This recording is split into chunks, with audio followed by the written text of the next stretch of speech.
Hello all, welcome back to my channel. എനിക്ക് തോന്നുന്നു 1 ഇയറായി ഞാനൊരു വീഡിയോ പോസ്റ്റ് ചെയ്തിട്ടെന്ന്. പെട്ടെന്നൊരാഗ്രഹം ഒന്നും കൂടി റീസ്റ്റാർട്ട് ചെയ്താലോ എന്ന്. അങ്ങനെ ഒരു ഡേ ഇൻ മൈ ലൈഫാണ് പ്ലാൻ ചെയ്തതെങ്കിൽ നിങ്ങൾ കാണാൻ പോകുന്നത് ഒരു വാട്ട് എ ഡേ ആണ്. അതിനൊരു കാരണമുണ്ട്. 75 കിലോയിൽ നിന്ന് 64 കിലോയിലേക്ക് എത്തിയ എൻ്റെ വെയ്റ്റ് ലോസ് ജേണി.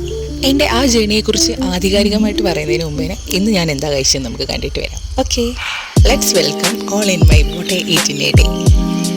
ഒരു ഗ്ലാസ് ജീരകവെള്ളം കൊണ്ടാണ് കേട്ടോ എൻ്റെ മോർണിംഗ് സ്റ്റാർട്ട് ചെയ്തത്. രാവിലത്തെ ബ്രേക്ക്ഫാസ്റ്റ് ചപ്പാത്തിയും എഗ് കറിയാണ്. അതിൻ്റെ കൂടെ ഒരു വിത്തൗട്ട് കട്ടൻ ചായയാണ്. 3 ലിറ്റർ വെള്ളമാണ് ഡെയിലി കുടിക്കേണ്ടത്. അതിൽ 1 ലിറ്ററിൽ ഇത്രയായിട്ടുണ്ട്. ഒരു 11:30 കഴിഞ്ഞപ്പോൾ 2 പീസ് നഗറ്റ്സ് കഴിച്ച് 1:30 കഴിഞ്ഞപ്പോൾ ഞാൻ ചോറ് കഴിച്ചിട്ടുണ്ട്.